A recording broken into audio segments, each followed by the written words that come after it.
Halo guys, jumpa lagi bersama saya Dayat Malhotra Official Channel dalam acara Kabar Kabari.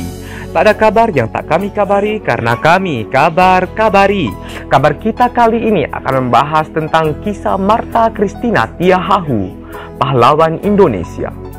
Martha Christina Tiahahu lahir di Nusa Laut, Maluku pada tanggal 4 Januari 1800 guys, dan meninggal di Laut Banda, Maluku pada tanggal 2 Januari 1818 pada umurnya yang ke-17.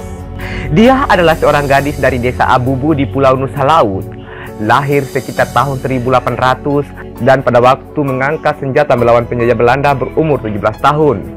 Ayahnya adalah Kapitan Paulus Tiahahu, seorang kapitan dari negeri Abubu yang juga pembantu Thomas Matulesi dalam Perang Patimura pada tahun 1817 melawan Belanda. Pada waktu perangan yang sama dengan Kapitan Patimura saat itu mengangkat senjata melawan kekuasaan Belanda di Saparua. Perlawanan di Saparua menjalar ke Nusa Laut dan daerah sekitarnya. Kemudian guys, pada waktu itu sebagian pasukan rakyat bersama para raja dan pati bergerak ke Saparua untuk membantu perjuangan Kapitan Patimura, sehingga tindakan Belanda yang akan mengambil alih benteng Beverwijk luput dari perhatian. Guru sosialisa yang memihak Belanda melakukan kontak dengan musuh mengatasnamakan rakyat menyatakan menyerah kepada Belanda pada tanggal 10 Oktober 1817 dan benteng Beverwijk jatuh ke tangan Belanda tanpa perlawanan. Sementara di Saparua, pertempuran demi pertempuran terus berkobar karena semakin berkurangnya persediaan peluru guys, dan mesiu pasukan rakyat mundur ke pegunungan Ulat Au. Di antara pasukan itu terdapat pula Martha Christina Tiahahu beserta para raja dan pati dari Nusa Laut. Kemudian pada tanggal 11 Oktober 1817, pasukan Belanda di bawah pimpinan Richemont bergerak ke Ulat, tetapi berhasil dipukul mundur oleh pasukan rakyat. Dengan kekuatan 100 orang prajurit, Meyer beserta Richemont kembali ke Ulat. Pertempuran berkobar kembali, korban berjatuhan di kedua belah pihak guys. Dalam pertempuran itu, Richemont tertembak mati. Meyer dan pasukannya bertahan di tanjakan negeri Au. Dari segala penjuru pasukan, rakyat mengepung sorak-sorai pasukan bercakalele. Di tengah keganasan pertempuran itu guys, muncullah seorang gadis remaja bercakalele menantang peluru musuh.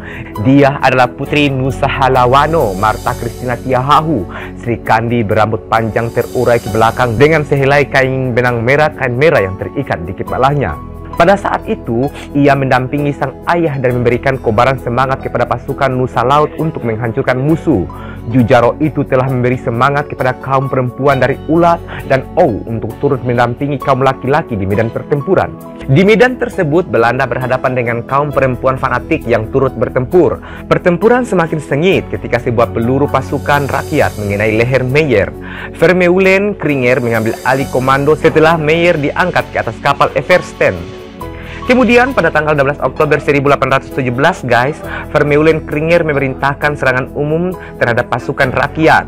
Ketika pasukan rakyat membalas serangan yang begitu hebat ini dengan lemparan batu, para ofisir Belanda menyadari bahwa persediaan peluru pasukan rakyat telah habis.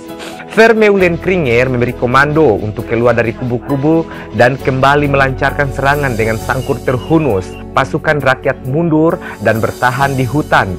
Seluruh negeri Ulat dan Au diratakan dengan tanah. Semua yang ada dibakar dan dirampok habis-habisan. Kemudian guys, Martha Christina Tiahahu dan sang ayahnya serta beberapa tokoh pejuang lainnya tertangkap dan dibawa ke dalam kapal Eversten. Di dalam kapal ini, para tawanan dari Jasira Tenggara bertemu dengan Kapitan Patimura dan tawanan lainnya. Kemudian mereka diinterogasi oleh Buikes dan dijatuhi hukuman. Karena masih sangat muda, Buikes membebaskan Martha Christina Tiahahu dari hukuman, tetapi sang ayah Kapitan Paulus Tiahahu tetap dijatuhi hukuman mati guys. Mendengar keputusan tersebut, Martha Christina Tiahahu memandang sekitar pasukan Belanda dengan tatapan sayu namun kuat yang menandakan keharuan mendalam terhadap sang ayah. Tiba-tiba, Martha Christina Tiahahu merebahkan diri di depan Buikes memohon ampunan bagi sang ayah yang sudah tua, tetapi semua itu sia-sia. Kemudian guys, pada tanggal 16 Oktober 1817, Martha Christina Tiahahu beserta sang ayah dibawa ke Nusa Laut dan ditahan di benteng Beverwijk sambil menunggu pelaksanaan eksekusi mati bagi ayahnya. Martha Christina Tiahahu mendampingi sang ayah pada waktu memasuki tempat eksekusi. Kemudian, Martha Christina Tiahahu dibawa kembali ke dalam benteng Beverwijk dan tinggal bersama guru Soselisa. Kemudian, sepeninggal ayahnya, Martha Christina Tiahahu masuk ke dalam hutan dan berkeliaran seperti orang kehilangan akal. Hal ini yang membuat kesehatannya terganggu. Kemudian dalam suatu operasi pembersihan pada bulan Desember 1817, Martha Christina Tiahahu beserta 39 orang lainnya tertangkap dan dibawa dengan kapal Everstein ke Pulau Jawa untuk dipekerjakan secara paksa di perkebunan kopi. Selama di atas kapal ini, kondisi kesehatan Martha Christina Tiahahu semakin memburuk, guys. Ia menolak makan dan pengobatan. Dan akhirnya, pada tanggal 2 Januari 1818, selepas Tanjung Alang, Martha Christina Tiahahu menghembuskan nafasnya yang terakhir. Jenazah Martha Christina Tiahahu kemudian disemayamkan dengan penghormatan militer ke Laut Banda. Dan berdasarkan surat keputusan Presiden Republik Indonesia nomor 012 TK tahun 1969 pada tanggal 20 Mei 1969, Martha Christina Tiahahu secara resmi diakui sebagai pahlawan nasional. Demikianlah kabar-kabar kita kali ini. Saya Dayat Malhotra Official Channel undur diri di hadapan Anda.